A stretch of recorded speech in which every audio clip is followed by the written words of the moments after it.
lagi. Nah, ini adalah contoh latihan dari metode simple additive weighting. Saya akan menghitung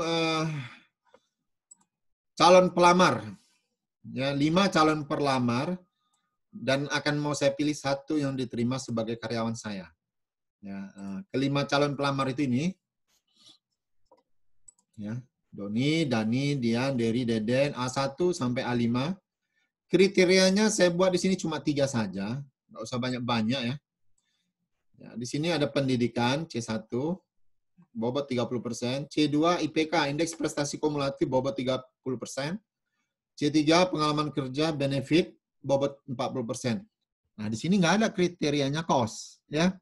Jenisnya benefit semuanya. Paham ya? Kenapa saya buat benefit semuanya? Ini karyawannya agak-agak bonafit dikit gitu. Tapi kecuali kalau misalnya gini, saya mau membuat usaha fotokopi, saya mau cari karyawan. Tentu di sini pendidikannya saya buat cost. Kenapa? Saya nggak butuh S2 untuk tukang fotokopi gitu. Nah, jadi saya buat di sini cost, artinya apa? Yang tamatan SD pun bisa saya terima jadi karyawan. Nah, semakin rendah pendidikan, itu semakin peluang untuk saya terima bekerja di tempat fotokopi saya. Nah, itu adalah kriteria jenisnya cost. Nah, di sini saya ambil jenisnya benefit gitu. Kenapa? Karena karyawannya kan bukan karyawan fotokopi gitu. Oke. Ini kriterianya totalnya 100%, ya. 100%. Nah, jadi bobot yang baik itu apabila total semua bobot itu nilainya 1. Ini kan 30, 30, 40 berarti 100. Artinya 1. Alternatif yang ada, yang ini, ya, ada A1, si Doni, pendidikannya S1, kriteria IPK-nya 3,10, ya. Pengalaman kerjanya 1 tahun. Nah, pengalaman kerjanya, jenisnya benefit, semakin berpengalaman semakin baik. Oke, kemudian begitu juga A2, A3, A4, A5, ini jenisnya. Nah, yang tidak bisa kita hitung itu nilai ini. Nah, kenapa tidak bisa kita hitung? Karena itu jenisnya linguistik. Nah, di sini Anda dapat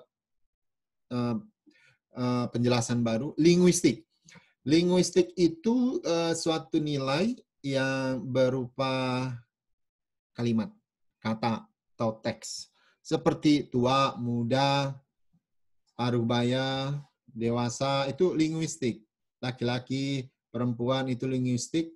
Seperti pintar, bodoh, sedang, rata-rata, itu linguistik. Pendidikan S1, S2, S3, D3, SMA, SMP, SD, itu linguistik. Kan karakter, teks tidak bisa diproses. Karena kriteria C1 merupakan kriteria linguistik, maka harus dibobotkan terlebih dahulu. Pembobotan itu bisa menggunakan fazi atau pembobotan sederhana saja. Nah, saya memakai pembobotan sederhana saja. Saya pakai begini. Kalau dia SMA nilainya 1, kalau dia D3 nilainya 2, kalau S1 nilainya 3, kalau S2 nilainya 4. Jadi bobot yang sederhana saja. Nggak perlu kita menggunakan yang fazi, karena kalau udah pakai fazi itu nilainya itu wajib harus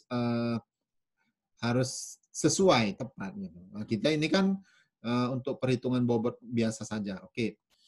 Nah, langkah pertama tadi kita siapkan matrik keputusan. Inilah dia matrik keputusan. Dapat nilai 3 ini dari mana datangnya? A1 Doni tadi pendidikan S1 dibobotkan nilainya 3. Maka disinilah dia 3. Paham itu ya? Kemudian A3, D3 pendidikannya. Pendidikan D3 saya bobotkan itu jadi 2. Jadi di A3 itu 2 nilai pendidikannya. Itu dia tadi. Paham ya? Oke, kemudian kita cari nilai yang maksimum. Nah, kenapa maksimum saya buat di sini? Karena kriterianya itu jenisnya semuanya benefit. Ya. Oke, di sini 4, 3,5, dan 3. Ya, maksimumnya. Untuk mencari kriteria C1 pada matrik ternormalisasi, ya, Matrik ternormalisasi atau dikenal dengan nama matrik apa tadi? RIJ. Ya. Nah, saya ambil rumus yang pertama saja, yang benefit ini dia. Ya, di C1 R11 3/4. 4 ini adalah maksimum. Nah, ini maksimumnya di bawah ya. Jadi pembagi dia 4 di bawah. Kemudian XIJ itu yang ini. X11, X21, X31, X41, X51. Nah, ini dia nilainya. 3, 4, 2, 3, 4. Jadi dibagikan 3/4 hasilnya ini. 4/4 hasilnya 1, 2/4 hasilnya 0,5, 3/4 hasilnya ini, 4/4 hasilnya 1. Nah, inilah dia masih di kriteria pendidikan, jenisnya benefit. Bagaimana kriteria IPK? Nah, saya terus lanjutkan lagi di sini yang maksimumnya 3,5. Yang maksimum di bawah. Berarti di sini maksimumnya di bawah 3,5. Kemudian R12 diperoleh dari X12, X12 3,1, X12 maksudnya baris ke-1, kolom ke-2, itu maksudnya. X12.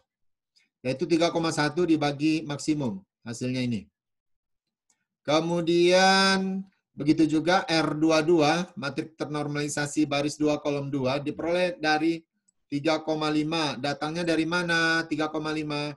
Dari X22, baris kedua, kolom kedua, 3,5, dibagi dengan maksimum. Ya, dibagi dengan maksimum. Ini sesuai dengan rumus ini. XIJ dibagi dengan maksimum. Jadi maksimumnya ini tetap ya. Paham ya? Maksimumnya tetap. Inilah dia. Maksimumnya tetap. Tapi yang nilai XIJ berubah-ubah. XIJ, kalau I-nya 1, maka baris ke-1. Kalau J-nya 2, maka kolom ke-2. Kalau I-nya 4, ini berarti dia baris ke-4. Nih, baris ke-4, kolom ke-2 ini 2,9. Maka itu di sini 2,9. Dibagi 3,5 hasilnya ini. Nah, begitu juga mencari kriteria C3, pengalaman kerja. Benefit. Kenapa kok benefit? Orang yang berpengalaman lah yang kita pilih untuk bekerja sebagai karyawan. Kalau nggak berpengalaman, dia akan kalah dengan yang belum berpengalaman. Itu maksudnya. Jadi pengalaman kerja di sini 3. Ya, yang paling baik itu 3. Nih, 3 maksimum. Berarti dilakukan pencariannya R13, maksudnya baris 1 kolom 3, 1/3. Ya, ini Sidoni 1 tahun pengalamannya. Nah, itu dibandingkan dengan yang 3 tahun. Berarti nilai Sidoni 0,33. Begitu juga yang tidak berpengalaman, 0, tidak ada. Ini 0. Kemudian ini 3/3, 1. Nah, nilai dia paling tinggi. Yang row keempat, si Derry. Karena dia pengalamannya udah 3 tahun bekerja. Ya, begitu. Nilainya 1 gitu. Nah, ini diperoleh matrik ternormalisasi. Inilah dia. Ya. Matrik ternormalisasi. Ini langkah kedua. Kemudian langkah ketiga, mencari nilai preferensi. Nih, rumusnya ini. Tetap cuma 1 rumusnya. Bobot dikali RIJ. Bobot yang mana? Di atas sudah disebutkan. Ini bobot. 0,3, 0,3, 0,4. Hasilnya 1. C1 0,3. Ini dia bobot. Ini C2 0,3 bobot. C3 0,4 bobot. Jadi ini dia bobotnya, W ke J bobot. RIJ-nya yang ini. Ini yang saya blok ini RIJ yang di pertama. Ya. Jadi ini 0,75 dikalikan dengan bobot 0,3. Kemudian untuk yang kolom kedua 0,3 dikalikan dengan 0,8857 ini. Kemudian 0,3 dikalikan dengan 0,4. Itu bobot. Ya. Untuk mencari preferensi yang pertama, hasilnya ini dia. 0,6240. Ya. Begitu juga yang kedua gitu. Jadi sigma ini maksudnya untuk menjumlahkan. Menjumlahkan yang mana? Hasil perkalian ini dijumlahkan dengan yang ini. Ya, yang kedua, kolom kedua dijumlahkan dengan bobot perkalian kolom ketiga dengan RIJ. dapatlah nanti hasilnya ini dia. Ini preferensi yang kedua. Jadi pemahamannya cukup sederhana di preferensi ini. Yang mana maksudnya sederhana? Anda kalikan kolom pertama dengan bobot di kolom pertama, kalikan kolom kedua dengan bobot di kolom kedua, kalikan bobot di kolom ketiga dengan RIJ yang di kolom ketiga gitu. Nih. Jadi semuanya nanti 0,4 ini sama ke bawah. 0,3 sama semuanya ke bawah, 0,3 sama ke bawah. Paham itu ya? Oke, hasilnya inilah dia hasilnya. Ya, hasil perhitungan dengan metode SAW peringkatnya begini. Ya. Siapa yang paling tinggi? Derry.